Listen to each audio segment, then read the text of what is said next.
Assalamualaikum warahmatullahi wabarakatuh. Pada hari ini kami akan membentangkan tentang pengaruh ideologi liberalisme terhadap umat Islam. Sejak zaman awal Islam lagi, kita telah diancam dengan masalah pemikiran semasa.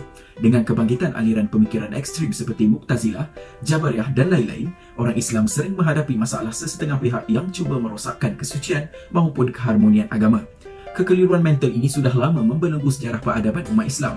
Kebangkitan ideologi baharu seperti sekularisme, rasionalisme dan liberalisme jelas memberi ancaman terhadap agama Islam pada masa kini.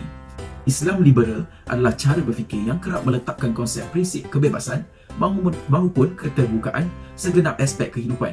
Perjuangan mereka ini seringkali meretasi sempadan Islam itu sendiri dari segi konteks syariah dan hukum hakam. Golongan liberal ini lantang bersuara dan sering kelihatan berada di barisan hadapan dalam perjuangan isu hak asasi manusia dan wanita. Dikatakan pemikiran idea liberal ini sudah mula mencapah dalam masyarakat Islam di rantau Asia Tenggara. Secara amnya, kajian ini kami lakukan untuk mencari lebih banyak maklumat mengenai ideologi liberalisme terhadap umat Islam. Objektif kajian yang kami dapat perolehi adalah pengetahuan mengenai liberalisme. Dengan kajian ini, kami telah mendapati lebih terperinci tentang kefahaman liberalisme dan seterusnya mengenal pasti ciri-ciri Islam liberal, tokoh pendukung yang menyebabkan tersebarnya fahaman ini, perkembangan liberalisme di Malaysia dan fatwa pengharamannya. Selain itu, kami juga dapat mengkaji cabaran, kesan dan faktor liberalisme. Kemunculan fahaman liberalisme telah menyebabkan banyak cabaran yang harus dilewati oleh umat Islam. Cabaran-cabaran yang muncul juga amatlah berat untuk kita atasi kerana golongan liberal ini telah mendapat sokongan daripada segelintir masyarakat. Dengan kajian ini juga, kami dapat mengetahui kesan dan faktor liberalisme ini terjadi.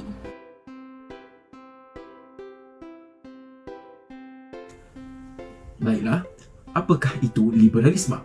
Dari aspek etimologi, liberal merupakan perkataan Latin liberal, antaranya yang membawa maksud sifat seseorang merdeka serta kebebasan, atau perkataan liber yang bermaksud tidak termaktub atau terhad dan bebas. Dalam konteks moden, pemikiran liberal secara amnya merujuk kepada sesiapa sahaja yang menghormati agama, sikap dan kepercayaan yang pelbagai. Dari sudut politik, Parti Liberal ialah parti perjuangan terhadap pembangunan dan kebebasan individu ke arah di mana kekayaan dan kuasa negara yang adil saksama terhadap rakyat. Contoh penggunaan ayat liberal boleh didapati dalam pelbagai domain dan bidang. Dari segi ekonomi, istilah liberalisasi melalui ekonomi yang bermaksud dasar yang menyusutkan peraturan dan pelibatan pihak kerajaan dalam ekonomi negara untuk menggalakkan penyertaan sektor swasta yang lebih mampan dalam membangunkan ekonomi. Perkara ini dapat dilihat dalam sektor pendidikan, di mana pendidikan itu dinamakan pendidikan liberal. Pendidikan liberal berasal dari perkataan Latin seni liberal yang bermaksud arahan 7 subjek yang bertujuan untuk melebarkan intelektual daripada kebolehan praktikal. Kajian seni liberal terbahagi kepada 2 aspek, iaitu trivium yang bermaksud logik, tata bahasa dan geometri, serta quadrivium yang membawa maksud aritmetik, muzik, retorik dan astronomi. Antara ciri fahaman liberalisme adalah berpegang kepada konsep pluralisme. Ia merupakan pemikiran yang berpendapat bahawa semua agama yang berkonsep ketuhanan dan mengajak kepada kebaikan adalah benar. Secara ringkasnya, pemikiran ini meletakkan agama Islam sama taraf dengan agama-agama lain. Sebagai sokongan, mereka menggunakan surah Al-Baqarah ayat 21 yang bermaksud, "Wahai manusia, sembahlah Tuhanmu yang telah menciptakanmu dan orang-orang sebelummu agar kamu bertakwa." Namun sudah ditekankan surah Al-Imran ayat 85 yang bermaksud, "Barang siapa mencari agama selain agama Islam, maka sekali-sekali tidaklah akan diterima agama itu daripadanya dan dia di akhirat termasuk orang-orang yang rugi." Walaupun Islam mengakui kehadiran agama-agama lain, hanya Islam sahaja yang diterima di sisi Allah. Dan ukuran kebenaran sesuatu agama hanya bergantung pada bagaimana ia menyeru penganutnya untuk mentauhidkan Allah SWT. Ciri seterusnya ialah bersifat sekularisme. Pemikiran ini secara terang-terangan menyingkirkan agama Islam dari kehidupan kerana berpandangan bahawa agama Islam hanyalah sebuah tuntutan untuk umat Islam melaksanakan ibadah semata, bukan untuk mengatur urusan dunia manusia hari ini. Mereka bahkan memandang agama sebagai penghalang yang mengekang kebebasan hidup. Menurut Nurkolis, iaitu salah seorang tokoh Islam liberal, jika Islam adalah adil, maka ia adalah agama semata-mata kerana perkataan adil itu memang membawa maksud agama dan turut digunakan untuk menyatakan agama-agama lain. Selain itu, pemikiran liberalisme juga menolak syariah Islam. Penolakan ini dapat dilihat apabila pengikut Islam liberal berani melontarkan pandangan yang keji dan mempersoalkan syariah Islam. Penyokong liberal mencurigai dan berpendapat bahawa Islam mempunyai kelemahan. Tanpa rasa berdosa, penyokong ini mempertikaikan sunnah-sunnah Rasulullah SAW dan berpendapat bahawa ia sudah lapuk untuk dipraktikkan pada masa kini. Mereka bahkan memandang orang yang memakai jubah, serban, berjanggut dan bersiwak sebagai orang yang ketinggalan zaman. Atas alasan untuk memajukan umat Islam, mereka telah mencela kesucian Islam dengan mereka-reka ideologi baru untuk mengubah Islam mengikut peredaran zaman. Sedangkan hakikatnya, isi kandungan Al-Quran tidak pernah berubah, maksudnya sejak diturunkan kepada Rasulullah SAW. Jadi seterusnya, tokoh-tokoh pendukung Islam liberal. Charles Guzman, iaitu Profesor Sosiologi di University di North Carolina. Beliau pakar dalam pengajian Islam dan Timur Tengah. Jadi menurut Charles Guzman, Muslim pertama mencadangkan nama Islam liberal adalah Asaf Ali Ashkenazi. Jadi kata-kata Asaf Ali ini adalah bermaksud Islam Protestan yang lebih baru akan lahir sesuai dengan keadaan kehidupan pada abad ke-20, memotong kayu mati pada masa lalu dan melihat dengan penuh harapan pada masa depan. Kita tidak perlu memikirkan tentang tata nama, tetapi jika perlu, kita akan memanggilnya Islam liberal. Jadi apakah itu tata nama? Tata nama adalah proses ataupun sistem pemberian atau penentuan pemakaian nama-nama istilah. Jadi seterusnya, menurut Gray Button, iaitu Profesor Penyelidik dalam Politik Islam Global di University Deakin, terdapat 4 fahaman Islam liberal. Yang pertama, signifikan kontekstual ijtihad, pendirian kepada rasional serta pembaharuan agama. Yang ketiga, keterbukaan sosial serta agama dalam pluralisme, dan pemisahan politik dan agama. Liberalisme mula bertapak di Malaysia seawal kemunculan liberalisme di Barat. Agenda liberalisme dibawa masuk ke dalam Malaysia melalui penubuhan Interfaith Commission IFC atau asalnya Inter-Religious Council IRC yang memegang slogan dialog antaragama. Malaysian Consultative Council of Buddhism, Christianity, Hinduism, Sikhism and Taoism MCC BC HST 1983 dan Christian Federation of Malaysia CFM 1985 merupakan organisasi terawal yang mendukung agenda ini. Sister in Islam SIS pula ditubuhkan pada 1988, didaftarkan secara sah pada 1993 memperjuangkan isu-isu wanita Islam. Kini walaupun IFC telah dimansuhkan, agendanya terus berjalan, dilaksanakan dalam pelbagai corak yang berbeza namun matlamatnya sama kekal. Komango yang merupakan gabungan daripada 54 NGO Malaysia termasuk NGO liberal seperti SIS telah mengemukakan laporan hak asasi manusia ke proses semakan berkala sejagat Majlis Hak Asasi Manusia di bawah PBB dalam proses semakan di Geneva pada Oktober 24, 2013. Antara tuntutan Komango termasuk menggesa Malaysia menandatangani International Covenant on Civil and Political Rights ICCPR. Tuntutan ini memperjuangkan hak kebebasan seseorang untuk menukar agama yang dianuti. Kedua, menggesa Malaysia menandatangani International Covenant on the Elimination of All Forms of Racial Discrimination ICERD. Isu perkauman akan tercetus dan status quo orang Melayu dan Islam di Malaysia seperti yang terdapat dalam Perlembagaan Malaysia dicabar. Seterusnya, menggesa Malaysia untuk memberi pengiktirafan kepada hak-hak Social Orientation and Gender Identity SOGI, terutamanya LGBT. Di sini kita dapat lihat bahawa ideologi liberalisme di Malaysia ini berasal dari tuntutan orang bukan Islam. Ideologi ini seterusnya diangkat oleh golongan Islam liberal kerana banyak persamaan dari segi tuntutannya. Persidangan Muzakarah Jawatankuasa Fatwa Majlis Kebangsaan bagi Hal Ehwal Agama Islam Malaysia kali ke-74 yang berlaku pada 25 hingga 27 Julai 2006 telah membicarakan tentang aliran pemikiran liberal, hukum dan aplikasinya kepada Islam di Malaysia. Gerakan pemikiran liberal diputuskan mengandungi fahaman-fahaman yang bercanggah dengan syariah Islam. Kesalahan dari aspek akidah ialah berpegang kepada konsep pluralisme, mendakwa akal manusia adalah wahyu dan meragui ketulinan Al-Quran. Dari aspek syariah pula, ia mempersoalkan metodologi pentafsiran Al-Quran dan hadis, menggesa tafsiran baharu untuk konsep ibadat, mempertikaikan kriteria dan akhlak kenabian, mengkritik ilmu-ilmu Islam dan hukum-hukum fiqh. Berdasarkan kepada fahaman-fahaman tersebut, aliran pemikiran liberal diisytiharkan sebagai ajaran sesat. Pada 17 Julai 2014, Jawatankuasa Fatwa Selangor mengadakan persidangan dan akhirnya telah mengharamkan fahaman liberalisme dan pluralisme agama termasuklah SIS Forum Malaysia seperti berikut. Pertama, semua pertubuhan yang menjadikan liberalisme dan pluralisme agama sebagai pegangan seperti SIS Forum Malaysia adalah dianggap sesat dan bertentangan dengan ajaran Islam. Kedua, tindakan perampasan bahan terbitan boleh dilaksanakan jika bahan tersebut berunsurkan aliran yang sesat seperti liberalisme dan pluralisme. Ketiga, pelaksanaan sekatan oleh Suruhanjaya Komunikasi dan Multimedia Malaysia SKMM terhadap laman-laman sosial dari menyebarkan fahaman yang bertentangan dengan ajaran Islam dan hukum syarak. Keempat, tuntutan untuk bertaubat kembali ke jalan Islam bagi mereka yang berpegang kepada ideologi liberalisme dan pluralisme. Cabaran yang pertama adalah pluralisme agama. Pluralisme merupakan ancaman kepada umat Islam akhir zaman kerana ia bercanggah dengan perkara yang termaktub di dalam Al-Quran. Menurut Mukhalid Majid, iaitu tokoh liberal, pluralisme agama ini adalah untuk memupuk keharmonian dan menghilangkan kefanatikan seseorang terhadap agama mereka. Kenyataan beliau ini telah disokong oleh Muhammad Fauzi Hamad dan Wan Adli Ramli bahawa pluralisme agama dapat melahirkan sikap yang baik dan menjadikan masyarakat berbilang kaum lebih harmoni. Aliran Islam liberal memegang pendapat bahawa semua agama yang mengajarkan kebaikan adalah benar dan semua agama adalah sama. Mereka berpendapat sedemikian supaya umat Islam tidak membazirkan waktu dan tenaga mereka untuk membenarkan agamanya sahaja.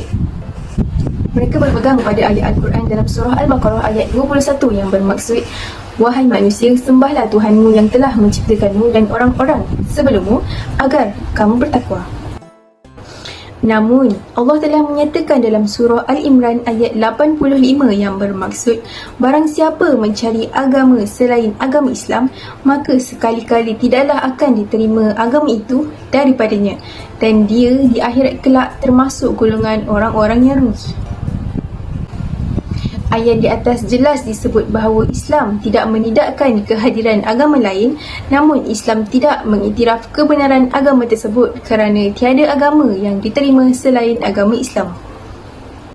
Di sisi Islam, untuk memastikan perkara tersebut adalah benar ataupun salah, hanya dilihat daripada sudut bagaimana agama tersebut memberi tunjuk ajar kepada penganutnya untuk mentauhidkan Allah. Cabaran yang kedua adalah persamaan jantina. Persamaan jantina merupakan isu utama di Malaysia bagi gerakan NGO yang berfikiran Islam liberal. Pembangkangan rang undang-undang oleh Sister in Islam SIS terhadap rang undang-undang keluarga Islam wilayah-wilayah Persekutuan Pindaan 2005 yang berkaitan dengan hak persamaan lelaki dan perempuan, dan juga pembangkangan terhadap rang undang-undang jenayah syariah Terengganu iaitu berkaitan dengan hudud. Pembangkangan ini telah dibuat oleh mereka kerana mereka beranggapan bahawa rang undang-undang ini tidak adil dan merupakan kezaliman ke atas perempuan.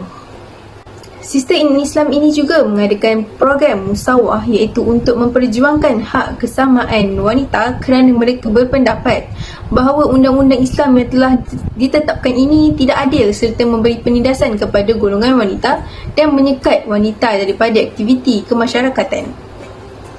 Antara persamaan hak yang dituntut adalah berkaitan dengan perkahwinan dan perceraian. Mereka berfikiran bahawa perempuan juga mesti mempunyai hak dalam pelaksanaan ijab kabul serta melapaskan talak. Cabaran yang terakhir adalah aurat wanita Muslim. Syariat Islam menuntut agar semua wanita Islam menutup aurat mereka kerana ianya bertujuan untuk menjaga maruah seseorang perempuan yang beragama Islam dan bukan Islam. Namun, golongan Islam liberal ni berpendapat bahawa menutup aurat bagi seseorang wanita Islam itu adalah tidak wajib. Ianya merupakan hak kepada individu tersebut untuk menutup aurat ataupun tidak. Hal ini kerana mereka berpandukan sebuah hadis sahaja dan menafsirkan hadis tersebut menggunakan akal tanpa melihat hadis-hadis lain yang menegaskan tentang penutupan aurat secara keseluruhan.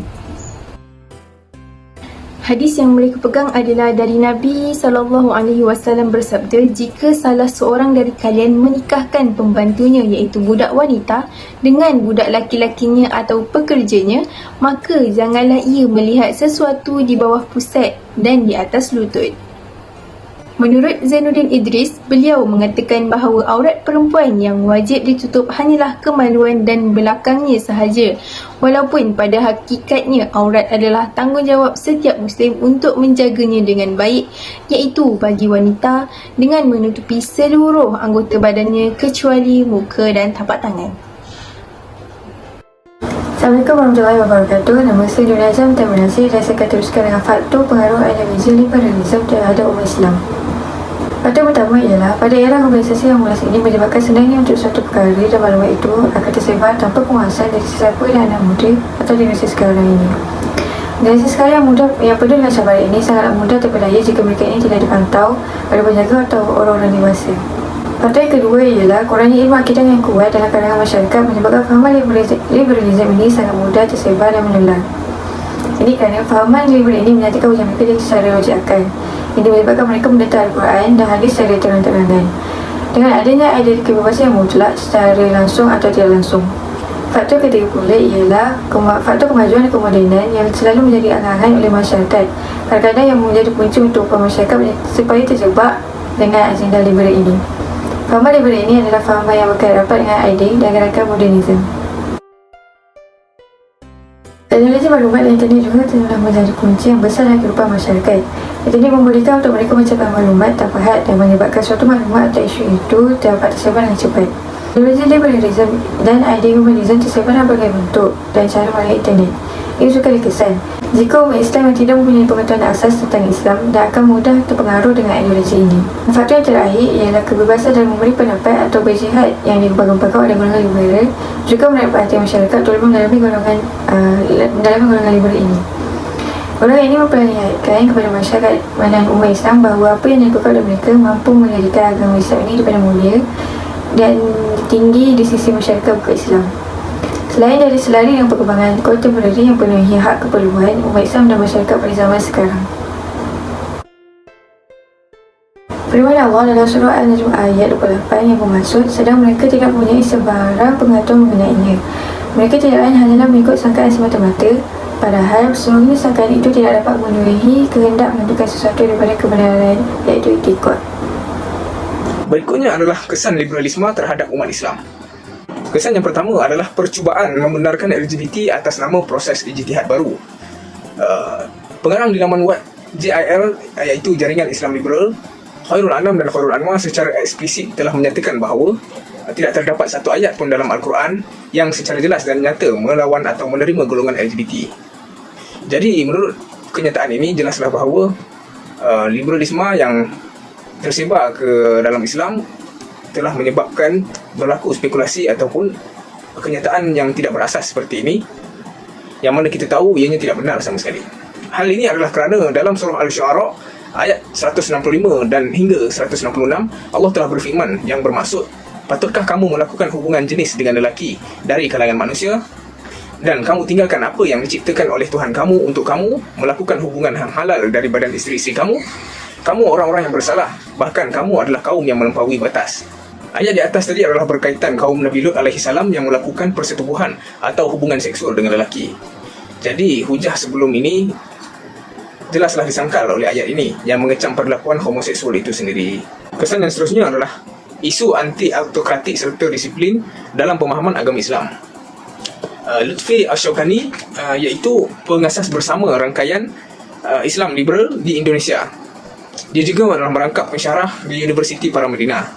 Lutfi Asy-Syaukani dalam penulisannya, seandainya saya seorang Muslim liberal, saya akan membebaskan semua akidah Islam saya daripada segala bentuk kuasa terhadap tafsiran Islam yang bukan pada pendapat saya, termasuk kewibawaan ulama.